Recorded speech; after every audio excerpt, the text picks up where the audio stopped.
Om Purnamada Purnamidam Purnat Purnamudachyate Purnasya Purnamadaya Purnameva Vashishyate. Om Shanti Shanti Shanti.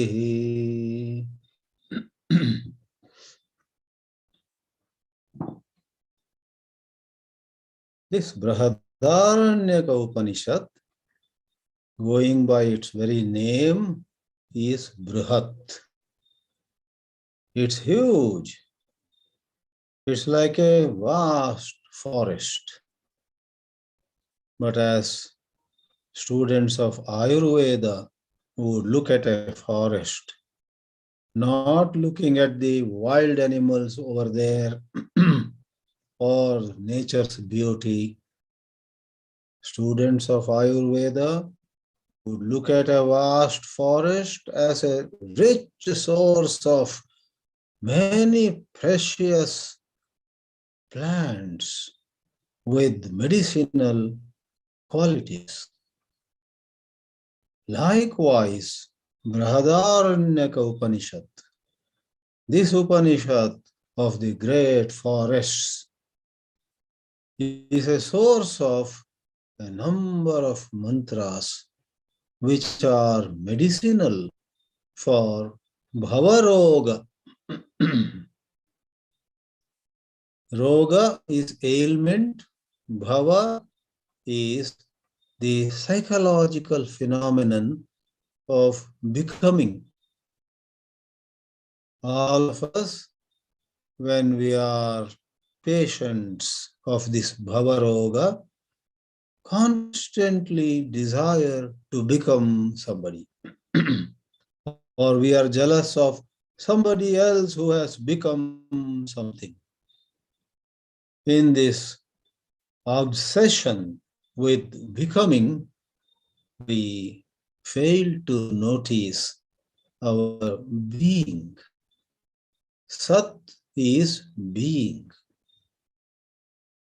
Our true nature is Sat.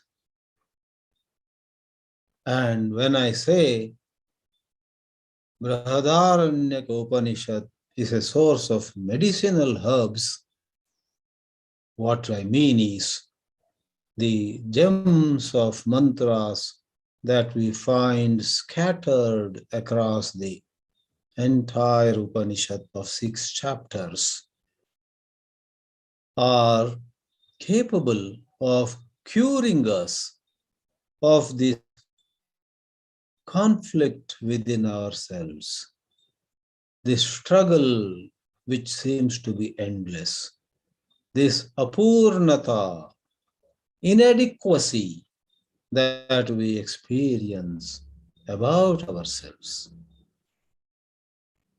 In this session, we are going to enter the 4th chapter.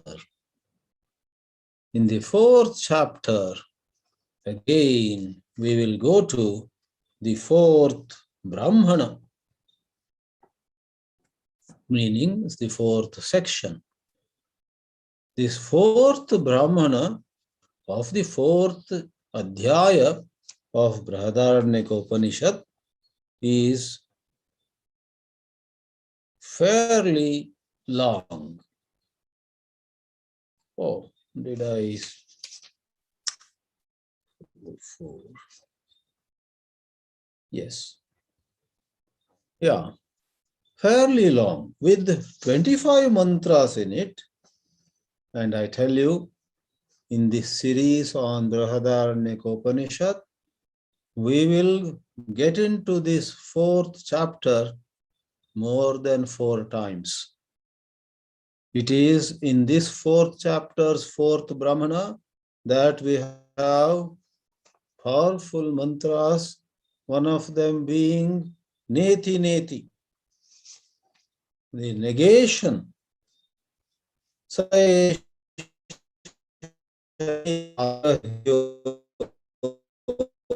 Nahi grihyate, ashiryo nahi shiryate, asango nahi sajyate, asito navyatate narishyati, and so on. Yajnavalkya says the highest plateau in the sadhana is where our intelligence sees what we are not. And in that seeing of what we are not, there is liberation. Na iti is the negation. Other than that, there is also another famous mantra quoted by Vedanta teachers in many other contexts, quoted by Adi Shankaracharya himself in his Bhashyas on other Upanishads or Brahma Sutra or Gita. For example, while Neti Neti happens to be the 22nd mantra in this fourth Brahmana of the fourth Adhyaya, we have the 21st mantra, Tameva Dhiro Vidnaya Prajnam Kurvita Brahmanaha Nanudhyayat Bahun Shabdan Vacho Viglapanam Hitat. One must begin with restraint of talking. So one should not just talk whatever comes to one's mind. One must withdraw one's tendency to go on talking about 100 things of the world and dwell on Atma Chintana. It is in this Brahmana only that there is mention of how a rare few attain high vairagya and then they just walk away. It is said in a powerful mantra, Pravrajinaha Pravrajanti. And some more, right in this fourth Brahmana, and much more so in the fourth chapter which we have entered. The mantra that we are presently going to take is in the form of a shloka. So you will be surprised to know that before the shloka we are picking up now, which is part of the mantra Rashi, there are two mantras which are so similar to certain mantras of Ishavasya Upanishad. The 10th mantra goes, Andam tama pravishanti ye avidyam upasate tato bhuya ivate tamo yayuvidyayagum rataha. This is exactly a mantra in the Ishavasya. Ananamate loka andhena tamasavritaha taganste pretyabhigachanti avidvamso abudo janaha. Again, partly resounding, resembling Ishavasya. After those 10 and 11, we now come to the 12th shloka. Being part of an Upanishad, you may consider it as a mantra. And this mantra or this shloka has been taken by us, especially in view of the kind of inspiration it gave to one of the very great Vedanta teachers in the last so many centuries, Swami Vidyaranya. In his Panchadashi, Vidyaranya Muni writes more than 270 shlokas and says right at the beginning, I am writing these shlokas to elaborate upon a shloka that appears in the Shruti, in the Vedas, meaning in the Brihadāranyaka Upanishad. The very first shloka of that Trupti Deepa, chapter 7 of Panchadashi, which has 15 chapters, therefore it's called Panchadashi. Panchadasha means 15. In that Trupti Deepa, you have the first shloka, and that is taken from Brihadāranyaka Upanishad. With this general introduction, let us take up the title slide that shows to you. Most of you have got a copy of that PowerPoint or PDF file. In the very title slide, in this 9th session in our lecture series on Brihadāranyaka Upanishad on this day of October 1, 2021. The title just says the crux of the matter. If only you know who you are, ... What does it mean? Knowing who you are can make a vast, unimaginable difference to you, your quality of life. All your suffering, your turmoil, your anxiety, and so on, are because you are clinging to an idea of who you are without knowing who you really are. Therefore, this title slide just mentions just the first quarter of the shloka. Shloka, that is mantra number 12, Brahmana number 4, chapter number 4, 4, 4, 12. Mentioned there. With this, let's take the whole mantra now. In the second slide, the whole mantra goes, and once more, this is the first shloka of chapter 7, Trapti Deepa of Panchadashi. Atmanam ched vijaniyat ayamasmiti purushaha kimichan kasya kamaya shariram anusanjvaret. This is so important, for this is the very core of the Vedanta. Vedanta is about knowing our true nature. Really speaking, it's knowing about the true nature of this entire universe. The truth of the entire creation is Brahma. The truth of our own existence is Atma. And Advaita Vedanta dares say that Brahma and Atma are one only. This division between far and near, the separation between that and me, is thought created, thought which is born of ignorance. All right. This mantra thus makes a strong case for Atma Vijnana.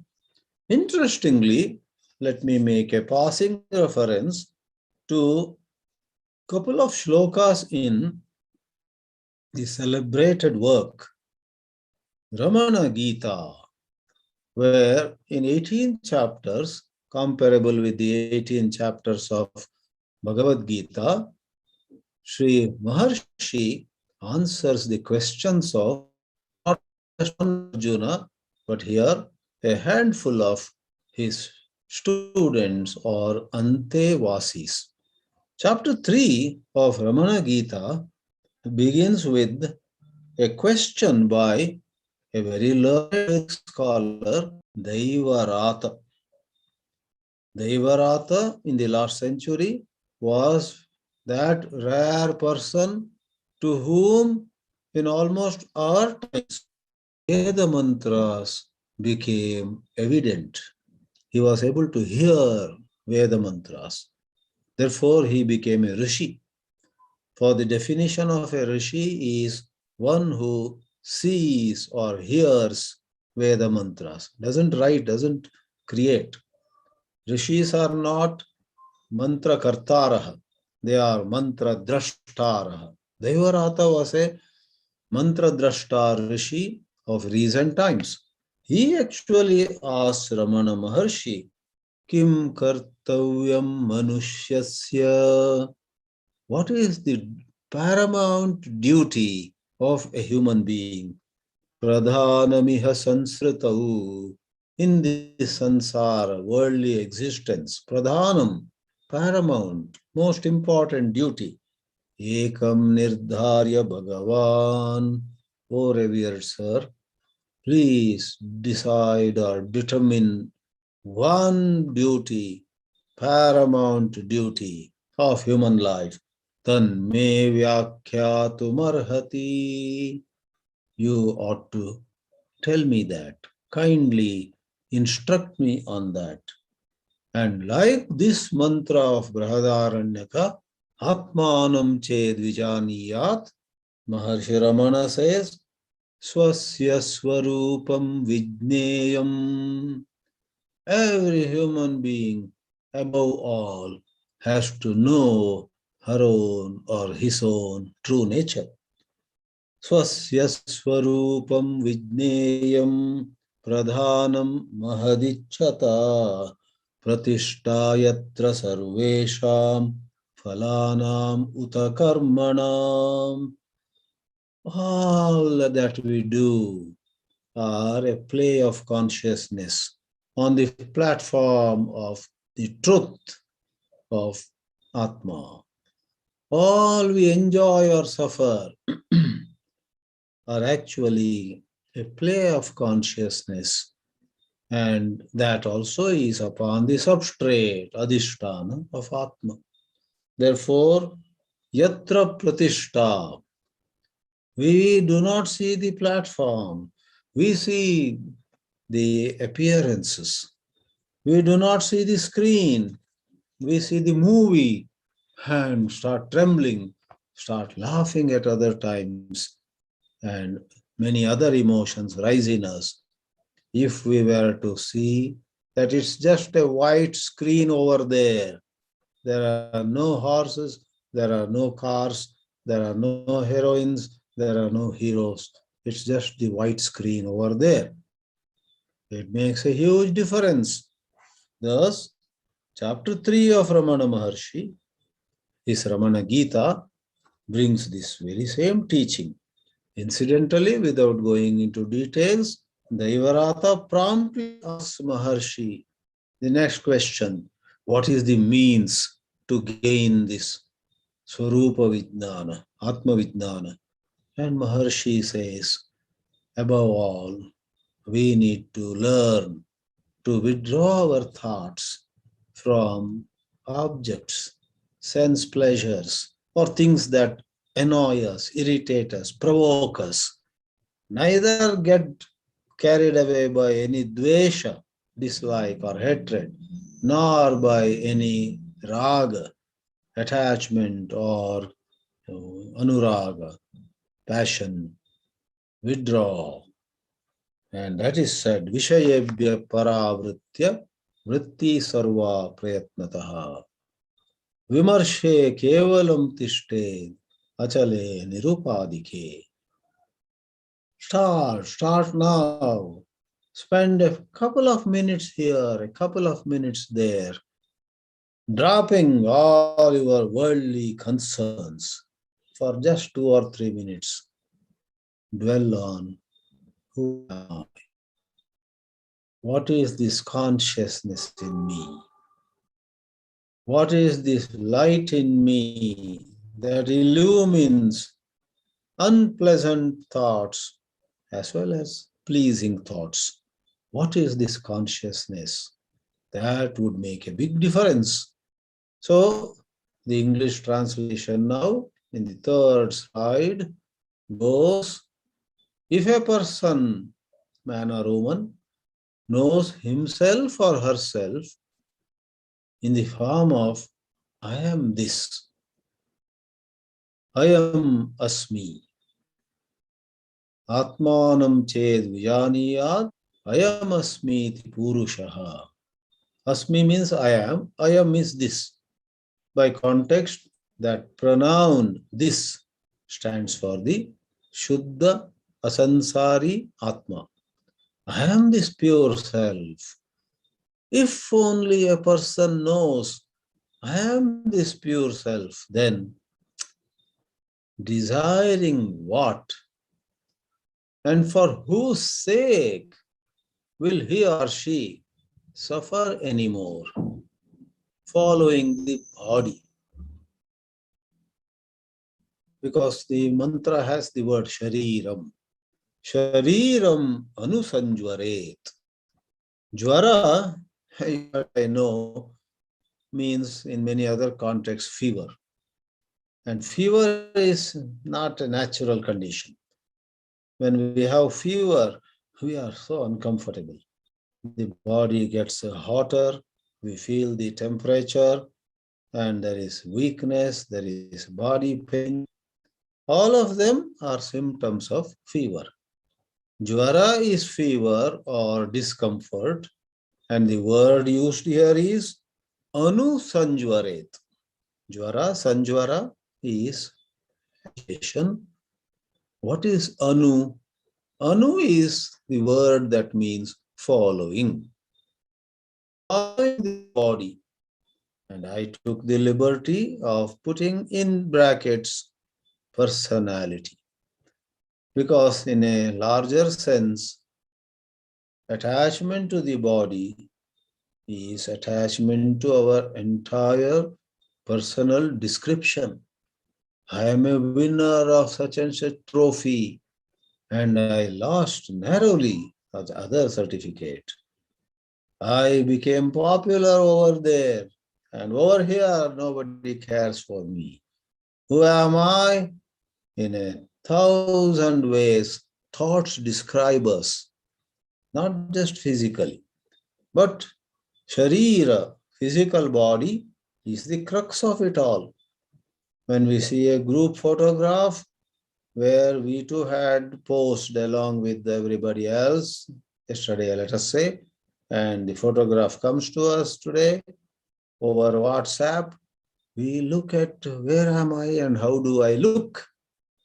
So it's the body which we see.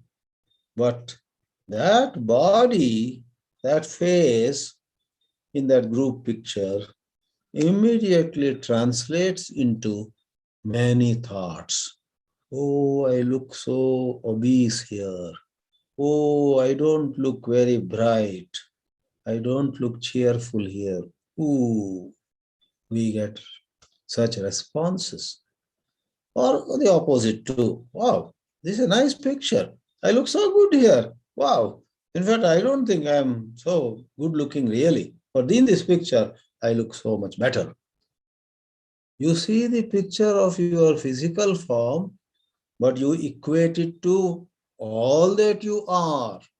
Old or young, man or woman, successful or a failure.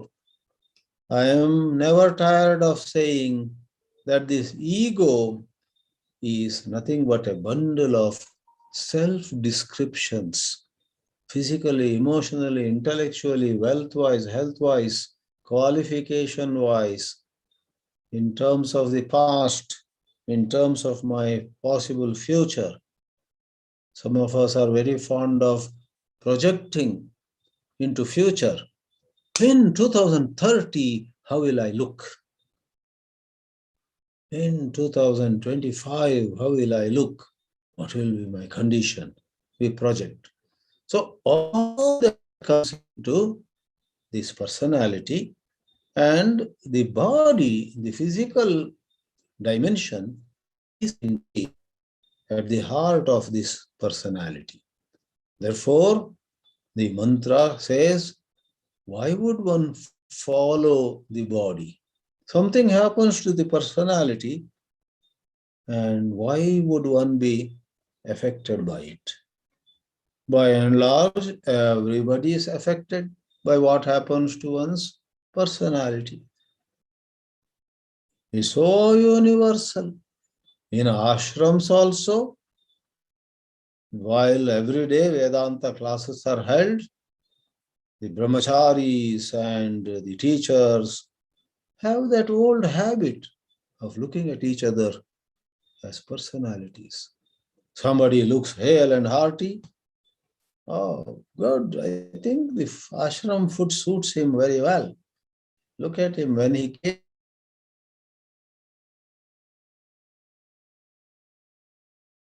Somebody says. Or in the evening satsang, the Guru asks one of the brahmacharinis, chant a couple of shlokas from Gita. And she begins and recites not one or two, entire 18 shlokas of Sthita Prajna Lakshana without a single error. Then after the satsang, as everybody is going to dining hall or to their rooms, they don't think of that brahmacharini as pure consciousness. Wow, she sang so well. Her pronunciation was so excellent. She definitely knows Sanskrit grammar so well. She knew where to pause, where to proceed, where to stress, where to raise the voice. Incredible. So, personality. So, if she had sung well, there is praise. If she had messed up the chanting and made some terrible mistakes, instead of Sthita Prajna Sauchate, if she said instead of that, Pranashyati. Yeah. One student once did that. In that Dhyato Vishayan Pumsaha, he did the opposite mistake. Dhyato Vishayan Pumsaha Sangasteshu Pajayate. Thinking of sense objects, one gets attached to them, then one has a desire to possess them, and then there is anger, then there is delusion, then there is loss of memory, blah, blah. Finally, it says, Buddhi Nashat Pranashyati. He said, Sthita Prajnasa Uchyate. Instead of perishing, somebody whose buddhi is destroyed is called Sthita Prajna, he said. Everybody laughed. So, if a brahmachari or brahmacharini makes such a mistake, all think of him or her as how terrible. And he or she also has that strong old habit. That night, the student would not get sleep. Oh, I messed up everything. Maybe I should leave this ashram tomorrow. I am not fit for studies here. Agitations. That is called anusanjvara.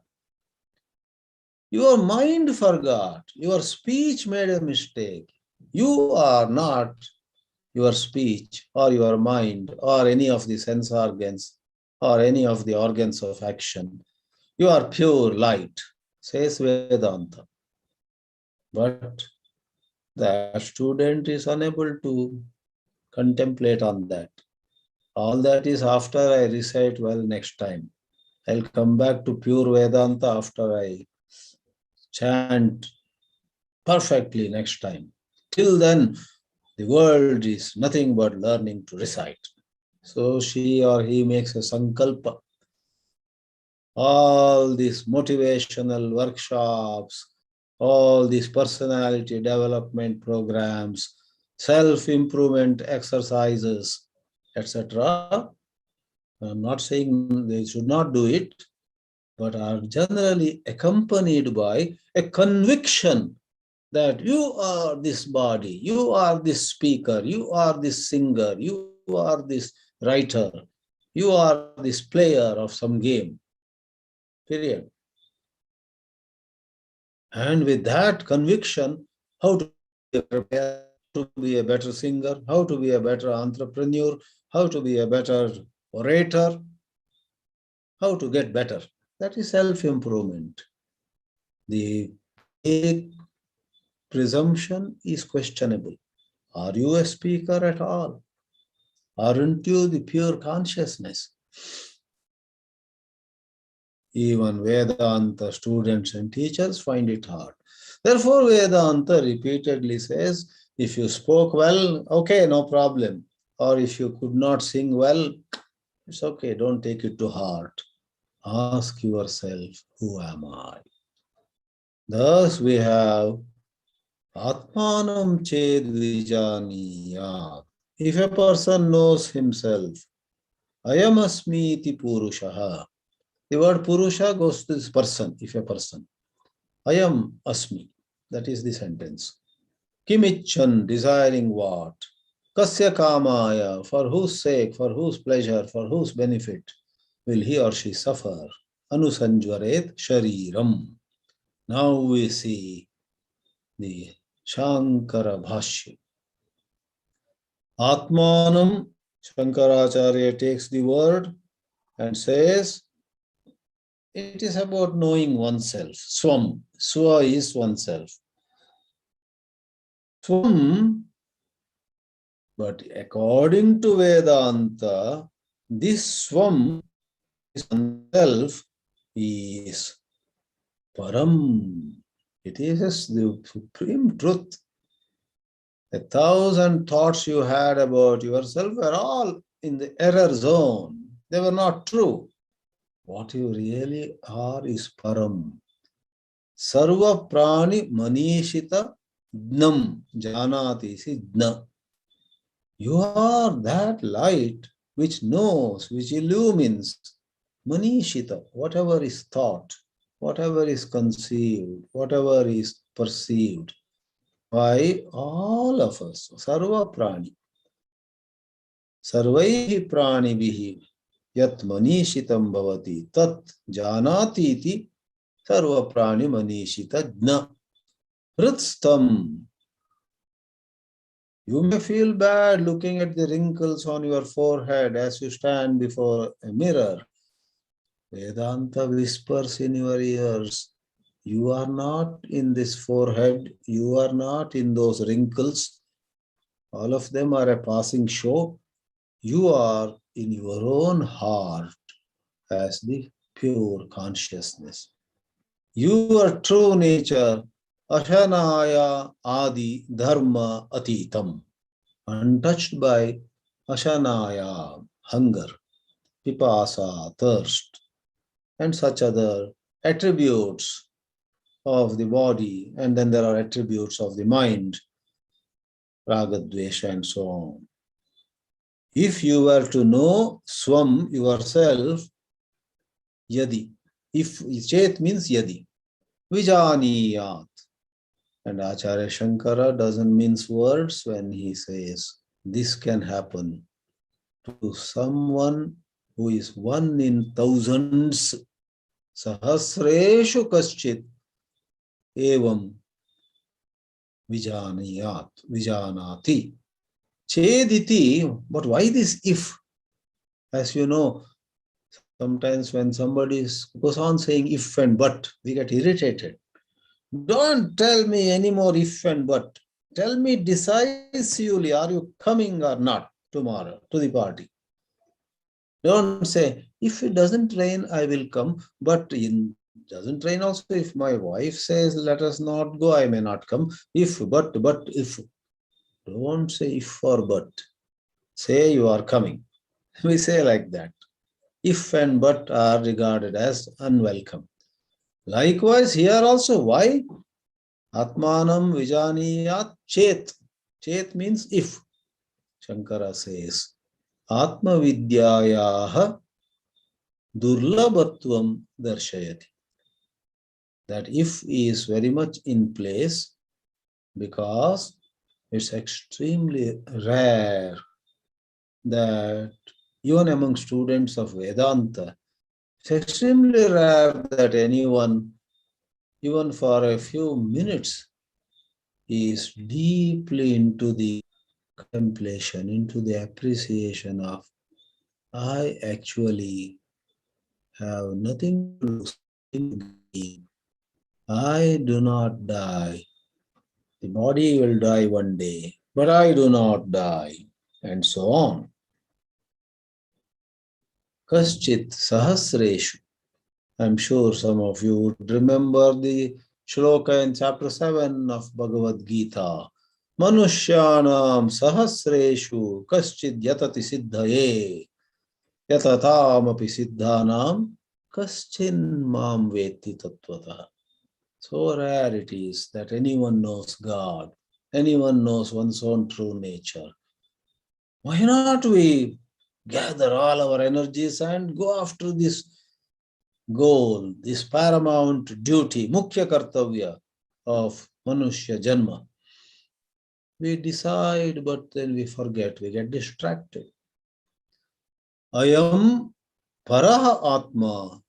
So what we put in pure, in brackets, pure self, Adi Shankara supplies that meaning immediately after the pronoun ayam. Ayam literally means this, but this stands for paraha atma, para atma.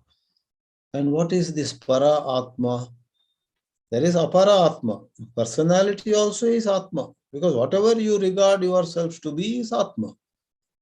But as long as you identify with your body, mind, and the whole personality, it is apara, the lower atma. Paraha Atma is Sarva Prani Pratyaya Sakshi, a single compound, the witness of all thoughts, good or bad, high or low, of all living beings.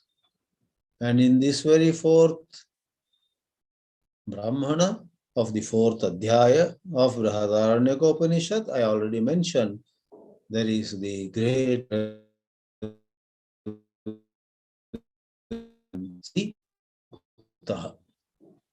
Ityadi Uktaha.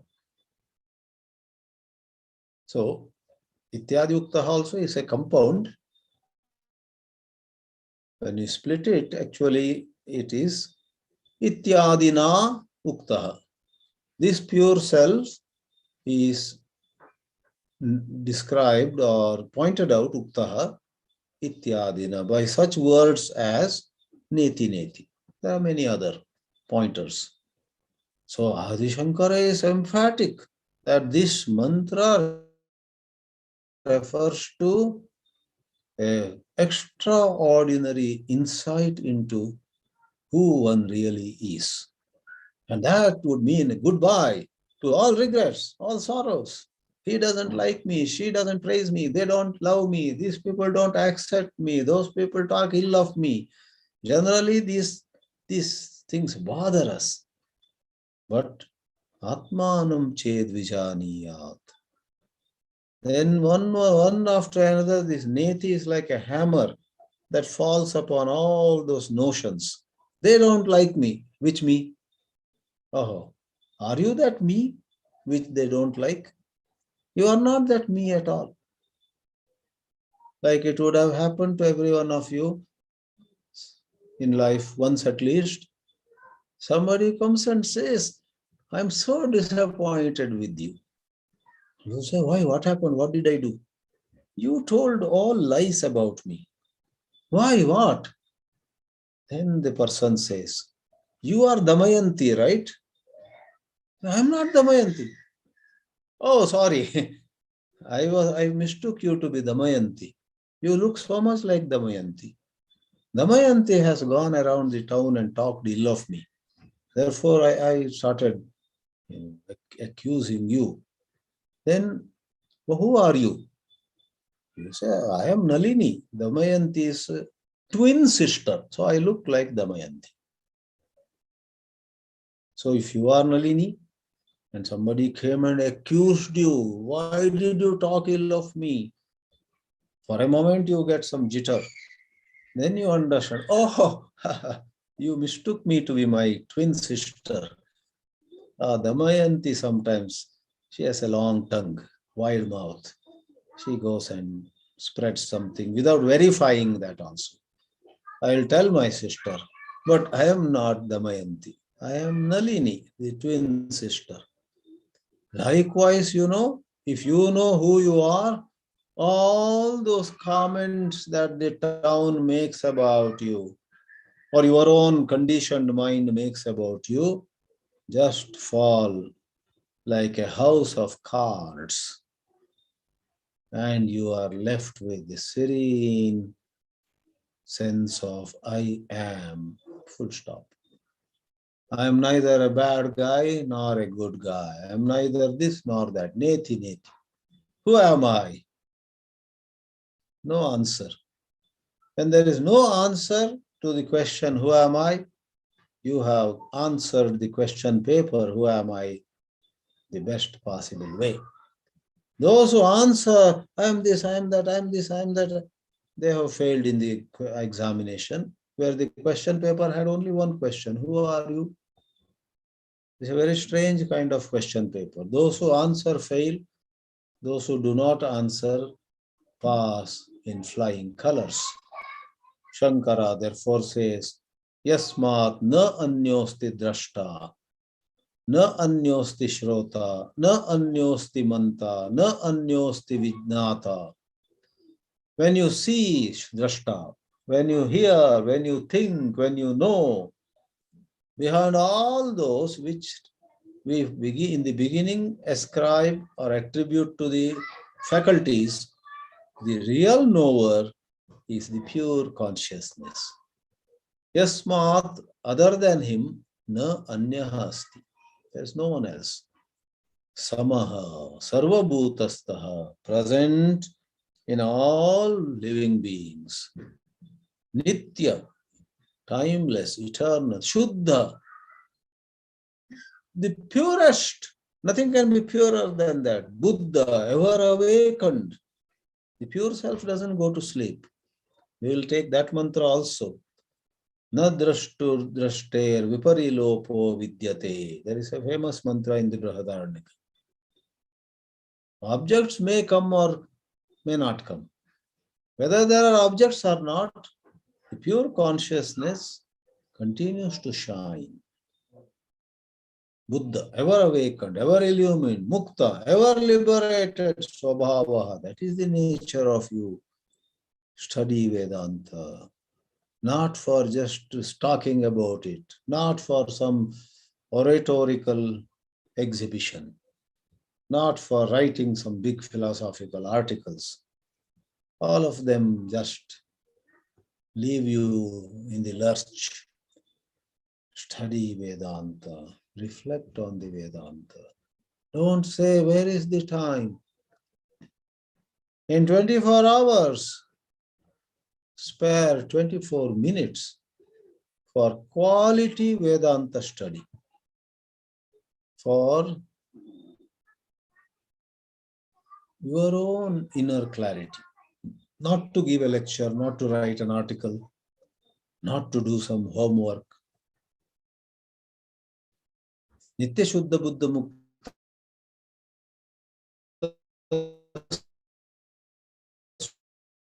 Swabhavaha Atma, the word Shuddha Atma, etc. is not there. Atmanam Ayam Asmi iti Kopi Purusha, any man, Kapi Stri, any lady. Kopi Purusho va, Kapi Stri va, Kimapi Mitram va, any friend of yours. In Sanskrit grammar, Mitram is neuter. Therefore, I had to say, Kopi Purusha, Kapi Stri, Kapi, and Kimapi Mitram. This is taking care of grammatical correctness. Any friend. Iti Purushaha, Shankara just says Purushaha, any man. And in the last slide, which is just the second part of Sri Shankara's Bhashya, Saha, upon that liberating insight taking place, Kim Icchan. When the sense of separateness, the sense of being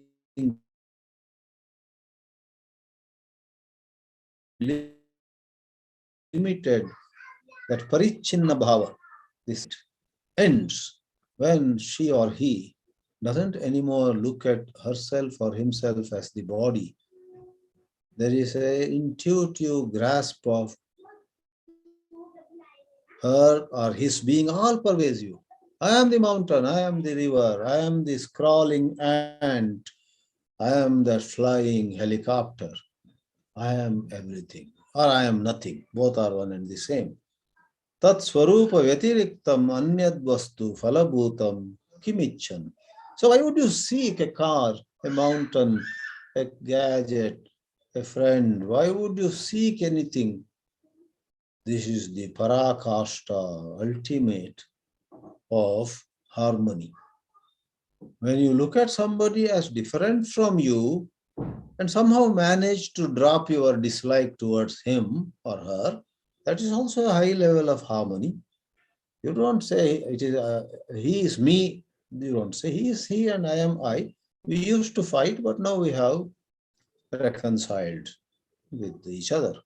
That's also a high level of harmony, but Advaita Vedanta says, wait, the so-called he is within you. You are the world. So-called she is within you. In deep contemplation, you and I can actually appreciate how the so-called others, some of whom we like and some of whom we dislike, are all made so by our ignorance. In simple terms, as we have broad-mindedness, people to whom we were attached are no more our attachments. And in that same broad-mindedness, people about whom we were grinding our teeth with anger are no more object of anger, resentment, etc. Therefore, Shankara's words, Tat Swarupa Vyatiriktam Anyad Vastu Kimichan. Why would one seek something when it makes no difference whether somebody has a beautiful car or it's in my garage? In other words, one becomes free of desire, which is always what accompanies sense of being limited. No wonder Sri Krishna in the very first shloka describing Sthita Prajna says, Prajahati yada kaman. Here it says, Kimichan. So Icha and Kama are one and the same. Kasyava anyasya atmanaha vyatiriktasya kamaya prayojanaya. So for whose pleasure? Neither for my pleasure nor for somebody's pleasure, that somebody being other than myself. Atmanaha anyasya. There is no one other than myself. See, sometimes you and I want something not for our own sake, but for our daughter's sake, for our son's sake, for somebody's sake we beg for something, not for our own sake. But here, in Advaita Drishti, there is no other also. Nahitasya atmanaha eshtavyam phalam. Eshtavyam is something to be desired. Atma doesn't desire anything. You are anchored in the Atma. Nachapi atmanaha anyaha asti. First of all, there isn't anybody other than the pure Atma. Yasya kamaya ichchati. For whose pleasure you might want. That pure self is akama by nature, desireless. Sarvasya atma bhutatvat. It is the one self with uppercase S in all. It is very childish to imagine. Well, I think my Atma is soon going to get realized, but I don't know what happens to others' Atmas. There are no multiple Atmas. Like space is one, rooms may be many. Pure Atma, knowing which you get enlightened, is one in all.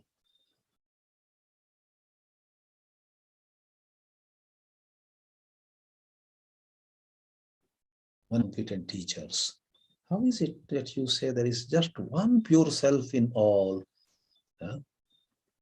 If the Atma is one in all, when Shankaracharya got enlightened, I also should have got instantly enlightened, because it says his Atma and my Atma are one. Wait a minute. This question comes to a certain entity, which is a humbug entity. Humbug means deceitful. Who has this question? Why did I not get enlightened when Adi Shankara got enlightened? If his self and myself are one and the same, ekaha eva atma sarva bhuteshu.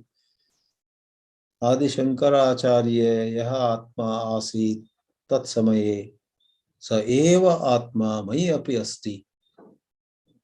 Tatra tasmin atmani yadi jnanam abhavat asmin atmani api tat kshanam eva jnanam bhavitum arhati, should have happened. Wait a minute. You are talking of the one self, but you are in the tight embrace of the separate self. Talking of the one self. Talking of the cold Himalayas.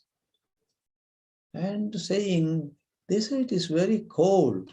I believe it's very, very cold in the Himalayan peaks.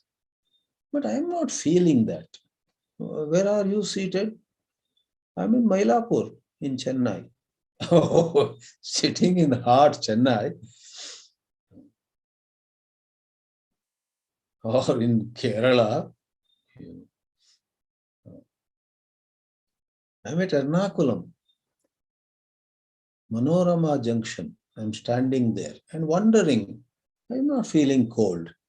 talking about Himalayas, but you are in Manorama Junction in Ernakulam. So don't be anchored in ego and wonder, why did I not get enlightened? You are not this ego.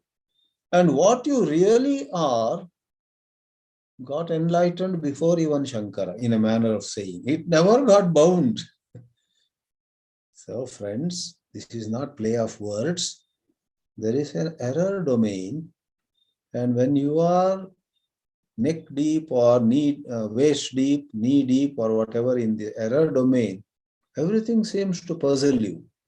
There is a domain of Samyak Darshana, where the questions and the questioner also pack up and go. Therefore, Adi Shankara says, Shariram kim icchan kasya kamaya anusanjvaret. Branshet. To get agitated following something that happens to the personality, which is within the avidya bhumi, the frame of reference of erroneous perception.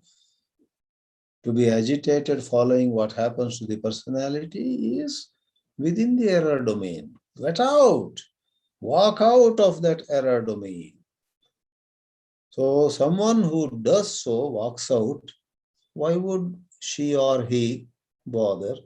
Brahmshet. Brahmsha is falling. Brahmsha. Smriti Brahmshat Buddhi Nashaha. See, in Sita Pradna Lakshana you had this word. Right? Sammohat Smriti Vibhramaha Smriti Brahmshat Buddhi Nashat Pranashyati.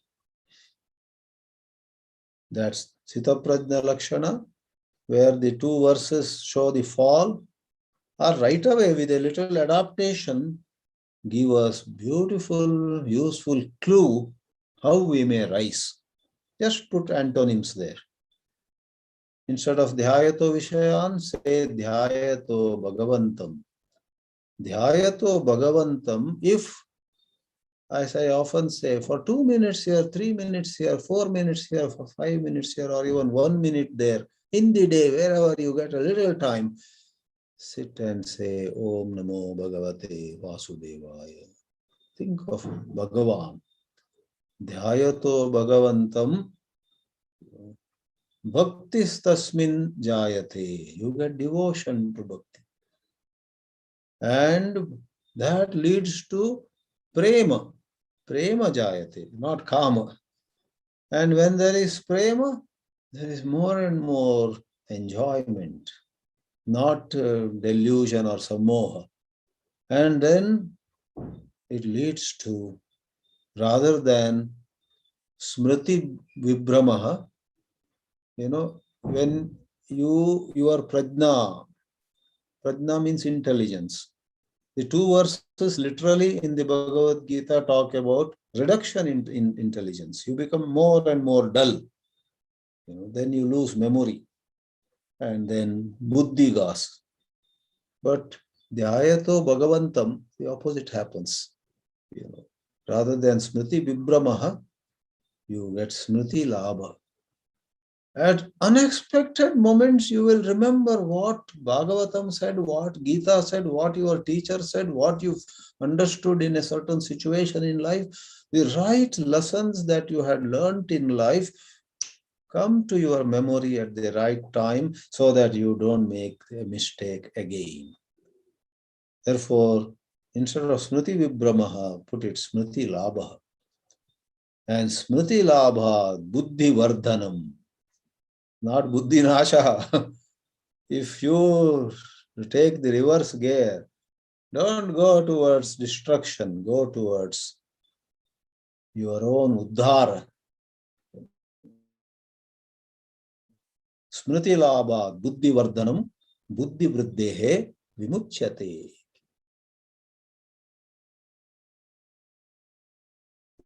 The two shlokas, 62 and 63, end in Buddhi Nashat Pranashyati. But I am giving you an alternative. Buddhi Vardhanat, Prajna Vardhanat, Vimuchyate. Your intelligence rises, grows. takes wings. Your intelligence takes wings and begins to fly. And vimuchyate, you will get freed. But alas, someone who is in the error domain, brahmshet, slips. Why? Sharira upadhikrita dukkham anu dukhi syat. The body has some sickness. Your image in the society suffered. Anu, following that, you too become sorrowful. I believe in some versions, there is also an expression, Sharira tapam anutapyeta. When Sharira goes through some tapa, tapa is the difficulty, suffering. If we suffer, anutapyeta. Kasmad anutapyeta. Kimichan anutapyeta. Kasya kamaya. It's a question. By asking the question, it implies you are free. Therefore, Atmajnana holds the key to complete cessation of all negative emotions such as fear, anxiety, and so on. Om Namah Paramarashibhyo. Namah Paramarashibhyah.